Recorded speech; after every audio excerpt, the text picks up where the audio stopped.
السلام علیکم ورحمۃ اللہ وبرکاتہ نحمدہ ونصلی علی رسولہ الکریم اما بعد قال تبارک و تعالی فی کتابہ المبین اعوذ باللہ من الشیطان الرجیم بسم اللہ الرحمن الرحیم قل هل يستوي الذین یعلمون والذین لا یعلمون قال رسول اللہ صلی اللہ علیہ وسلم فضل العالم علی العابد کفضل القمر لیلۃ البدر علی سائر الکوكب او کما قال علیہ الصلوۃ والسلام۔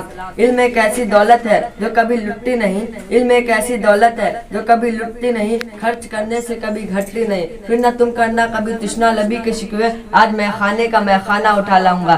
شہدائیان اسلام، میں کوئی مقرر نہیں جو آپ حضرات کے سامنے کوئی لمبا چوڑا تقریر کر سکو اور نہ ہی کوئی واضح عریض ہو۔ میں آپ حضرات کے سامنے صرف علم کے موضوع پر کچھ گفتگو کرنے جا رہا ہوں۔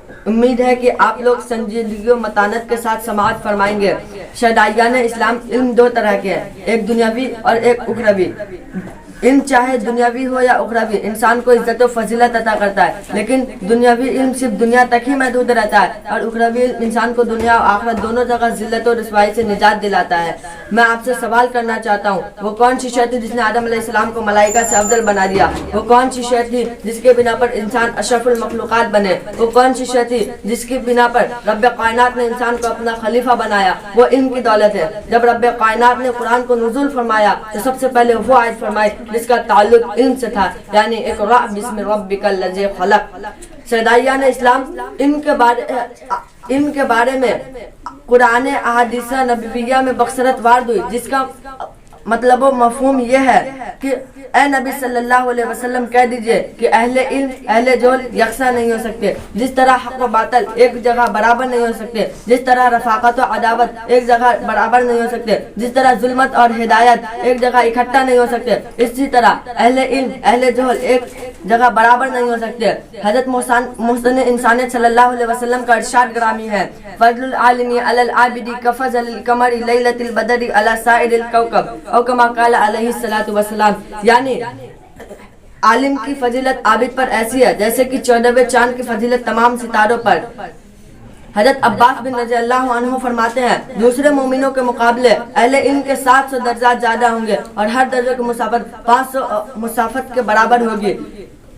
لیکن آج کے دور کے مسلمان کا کیا ہے کہ وہ انگریزوں کی چال میں پھنس کر اپنے دین و معاشرہ کو داغدار کر رہے ہیں اور شیطان کی جال میں پھنس رہے ہیں۔ وہ شیطان مردود جس نے عہد کر دیا کہ بنی آدم کو جہنم پہنچائے گا، وہ شیطان مردود جو ہمارے معاشرے کا دشمن ہے، وہ شیطان مردود جو ہمارے کلچر کا دشمن ہے، وہ شیطان جو ہمارے تہذیب و تمدن کا دشمن ہے، وہ شیطان جو ہمارے معاشرے کا دشمن ہے، وہ شیطان جو ہمارے ایمان و اخلاق کا دشمن ہے، یہ شیطان ہمارے عدلی دشمن ہے جو ہمیں اپنے خوبصورت اور رنگین سال میں ہمیں پھنسا کر تعلیمات اسلامیہ سے دور کرنا چاہتے ہیں۔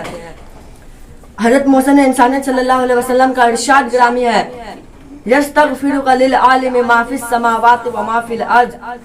عالم کے لیے زمین و آسمان بھی دعا کرتا ہے، عالم کے لیے زمین کے کیڑے مکوڑے بھی دعا کرتے ہیں، عالم کے لیے سمندر کی مچھلیاں بھی دعا کرتی ہے، عالم کے لیے زمین و آسمان بھی دعا کرتا ہے، عالم کے لیے ملائکہ بھی مغفرت کی دعا کرتی ہے، لیکن سب کچھ اس کے برعکس نظر آتا ہے۔ ہونا تو یہ چاہیے تھا کہ ہمارا دین صحابہ کے دین کے مانند ہوتا، ہمارا کلچر صحابہ کے کلچر کے موافق ہوتا، ہمارا معاشرہ صحابہ کے معاشرے کے برابر ہوتا، ہماری سوسائٹی اسلام کی سوسائٹی ہوتی، لیکن سب کچھ اس کے الٹا نظر آتا ہے۔ میں آپ کو ایک شعر سنانا چاہتا ہوں، کچھ سمجھ میں کچھ نہیں آتا دنیا کا حساب الٹا، سمجھ میں کچھ نہیں آتا دنیا کا حساب الٹا، نصیحت کیجئے جس کو ملتا ہے جواب الٹا۔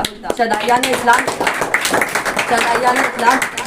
ابو الاسود رضی اللہ عنہ فرماتے ہیں، دنیا میں کوئی عزت والی شے ہے تو وہ صرف علم کی ہے۔ بادشاہ لوگوں پر حکومت کرتے ہیں اور عالم بادشاہوں پر حکومت کرتے ہیں۔ حضرت سلیمان، اللہ تعالیٰ نے حضرت سلیمان کو تین چیزیں دی اور کہا ان میں سے جو چاہے اس کو پسند کرو۔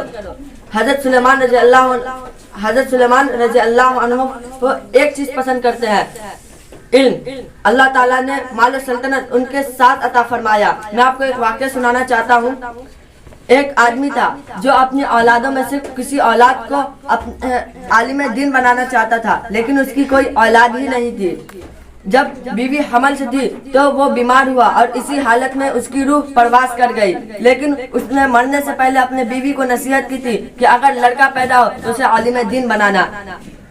اور اللہ تعالیٰ کی برکت سے ان کے گھر لڑکا ہی پیدا ہوا. اور پھر کچھ دنوں بعد اس مرنے والے شخص کو کسی شخص نے خواب میں دیکھا کہ وہ بہت ذلت و رسوائی کا سامنا کر رہا ہے. پھر کچھ دنوں بعد اسی مرنے والے شخص کو خواب میں دیکھا گیا کہ وہ بہت عیش و عشرت میں ہے. تو پھر اس مرنے والے شخص سے سوال کیا گیا کہ تم کچھ دنوں پہلے ذلت و رسوائی کا سامنا کر رہے تھے اور آج عیش و عشرت میں ہو. تو اس مرنے والے شخص نے جواب دیا کہ آج ہی میرے بیوی نے میرے بچے کو مدرسہ میں داخلہ کیا اور آج ہی اس نے بسم اللہ الرحمن الرحیم پڑھا.